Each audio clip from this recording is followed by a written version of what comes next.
De verdad que yo les voy a decir algo, Caracas no aguanta una prepago más. O sea, estoy harta de las prepago. Basta, basta, basta, basta. Deberían todas hacerse un país, mudarse a ese país y quedarse ahí, porque basta, basta. Para de pinga que te patrocinen, pero porque todo el mundo lo tiene que saber, porque todo el mundo se tiene que enterar que te está patrocinando. Is hypergamy that bad in Venezuela? Well, today we discuss.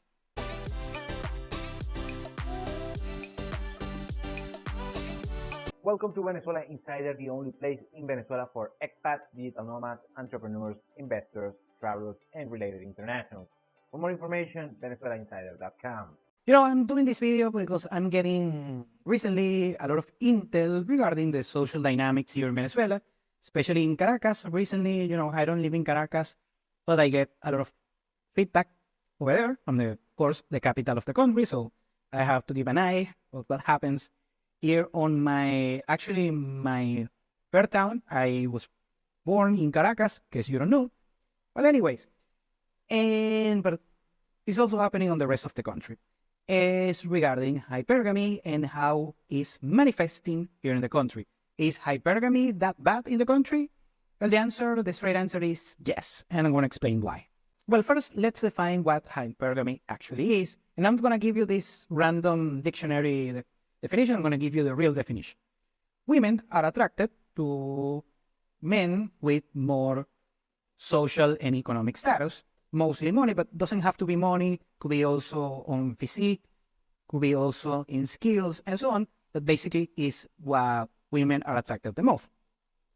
And how it manifests itself? Well, depending on the socioeconomic hierarchy, more women are going to be competing with just a handful of the top echelon of men regarding socioeconomics. And what is happening right now is, first, let's go with the economic side. And I've done this explanation many times, but let's do it again in case it's your first time. And it's your fourth time that you hear it, without shout out to you. Well, you have the Gini coefficient. In economics, Gini coefficient is the way that we measure inequality in a place. Income inequality, wealth inequality, and so on. It goes from 0 to 100. Let's say it could be to 1, let's say 100. 0 is perfectly equal. That doesn't happen any place in the world. And 100 is that everything, the wealth, the income is going to just one place. Most countries go from 25 to 40. A Scandinavian country is like 25. 40 is like, inequality. Now, remember, inequality doesn't mean poverty. That's different. But inequality in many countries, we have, in Latin America actually, we have 40 points of inequality. And by the way, in the United States, it's over that level already, so beware of that, because usually inequality is preceded with social turmoil, something to keep that in. Well, in Venezuela, I used to say that it was 60 over 60 that will make Venezuela the most unequal nation in the world. But right now, according to the last metric, is 52. So Venezuela will be a little bit below the top 10 nations regarding inequality, wealth inequality. Very good. Now, going to the nuances of economics here in Venezuela, socioeconomics, I'll explain this many times. The average Venezuelan is making around $200 per month. That is insufficient in order to cover the basket of goods and services. That is between $500 and $1,000 per month. That will be kind of in order to make ends meet in the country. Very good. Also, let's talk about now demographics, since the migration that we had of over 7 million people of Venezuelans, and most of them, they were in an economic active population between the late teens to early 40s, basically younger people, the grand scheme of things. And of course, that reduces the amount of, of course, the eligible women in order to date in the country. So you have less supply of females in order to date here in the country, and also the inequality is increasing in order to make ends meet in the country. Now, situation is the purchasing power of the average Venezuelan is standard is increasing since 2018, but this is something important. The purchasing power of the average Venezuelan has increased mildly year over year since 2018. However, in that moment, on the most dreadful time of the crisis, 2017, 2018, the inequality wasn't that bad, something to recall. But since 2018, sky jumped. The inequality is huge right now in Venezuela. And now, thanks to social media and TikTok and Instagram, that kind of stuff, you can see it express itself. Now, I have to go regarding Venezuelans. Venezuelans are very aspirational, and also Venezuelans they have this work hard, play hard mentality. So, aspirational, the Venezuelans are very aspirational, and they like, of course, work hard, but after that, they enjoy a lot. And how Venezuelans enjoy? A lot of beaches and restaurants and nightclubs and that kind of stuff, the good stuff. Very standard regarding the rest of the world, but since we have a bunch of beaches, Venezuelans want to enjoy the best experience in the beach. Very good.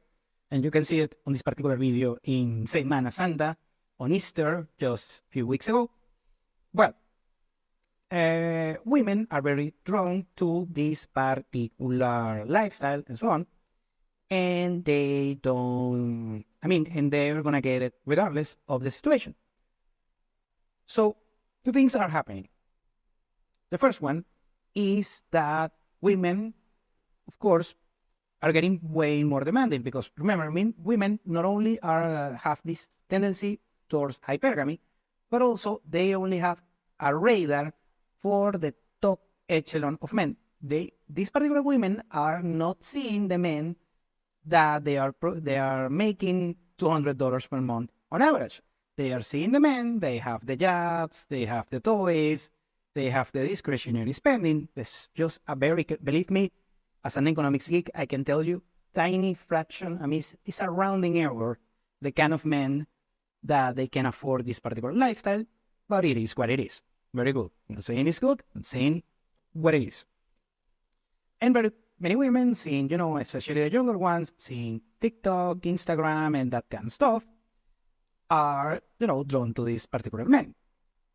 And right now, the second thing that is happening is thanks to, of course, if you are, let's say, a woman or a Venezuelan girl on early 20s, let's say, and you are attracted to this particular lifestyle that is also kind of a social pressure. I saw another TikTok, by the way, most of my intel for this particular video is TikTok, except for the Gini coefficient. Well, anyways, and they're having pressures even to engage in some form of the oldest profession, being sugar babies, spicy content creators, or just straight up charging for experiences, let's say like. Well, here's what happens.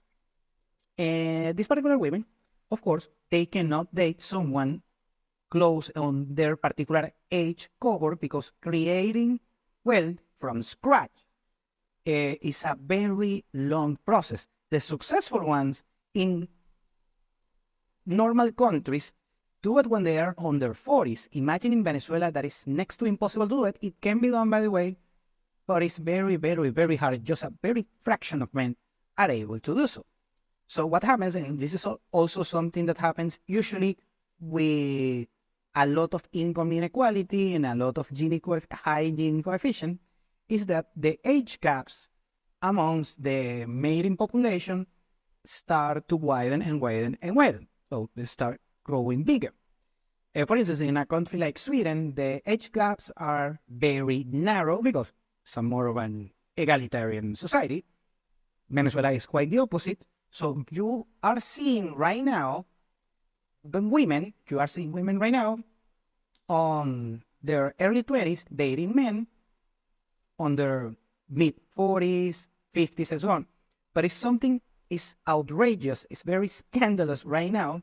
And actually, the TikTok that I showed you early is for that reason. Now, there is a lot of competition that we explained. There's a lot of competition among this particular cohort of females, younger females, in order to access a very narrow quantity of financially successful men, financially attractive men, like they call it in the US. So on this particular competition, they go through everything, of course, makeup and apparel and working out and exercise and so on, even some plastic surgery involved. And the competition is fierce. Now, on the nice high-end places in Venezuela, you have seen this for a while, but it's increasing a lot, is women that, this particular couples of women early 20s, let's say, or let's say late 20s or early 30s as much, with men that are either in their 40s, 50s, and so on. And some cases they are already married and something of that nature and so on. And now in social media is manifesting in very funny ways. The first one is on Instagram. You're seeing a bunch of young women, young attractive women to a certain degree, and you see them a lot of luxurious locations here in the country, like Los Roques, Canaima, Tucacas, and nice Margarita Island, and nice hotels and restaurants and so on. That is very, very, very expensive for average Venezuelans in order to have access to such services. And these women alone over there, I mean, something doesn't add up. And of course, it's an old guy involved on the background. And the other thing that is manifesting is women, I'm going to say high middle class and young girls, high middle class, even high class, some cases, that they don't understand the places, nice restaurants, fancy places in Caracas and other places in Venezuela, other fancy places in Venezuela. They're saying they are a minority, and the majority is these couples with a huge age gap. And what happens is economics. I'm going to explain this particular girl what happens, the economic explanation. High income inequality, high levels of hypergamy, high levels of aspirational desires, also, and afterwards, tighter cohorts, supply and demand. This men is a very tiny supply of men who can afford those particular places. And there is a lot of demand of these particular women, younger women that want access to those particular places. And the only way that they're going to get it, unless they become entrepreneurs, successful entrepreneurs, is, dating someone with a huge dating gap. And that's the reason why hypergamy, yes, is getting very bad in Venezuela. Thank you for watching Venezuela Insider. Please like, share, and subscribe. Follow us on social media. If you want to work with us, VenezuelaInsider.com. Thanks again, and have a nice day.